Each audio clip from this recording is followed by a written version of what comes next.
Nofonana kosa ny fitokonana nokasain'ny mpampianatra Fram ambivondrona eo anivony anefa no tanterana tamin'ity androany ity.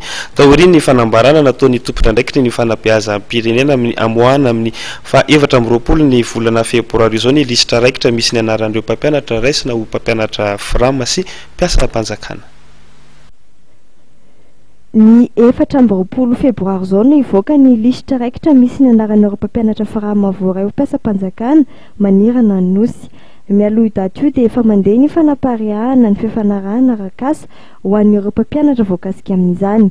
Io moa ny tatitra nampahafantaran'ny Birao Nasionaly ny anefa androany raha nikasa natanteraka fitokonana teto amin'ny Birao Andragnamangy izy ireo.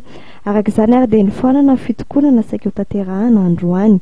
Tsy tokony hiandry fitokonana ny tompona ndraiky mpanjakana vao mandray fepetra ho fitsinjovana mpampianatra Fram hoy ny filoha nasionaly ny fanefa androany.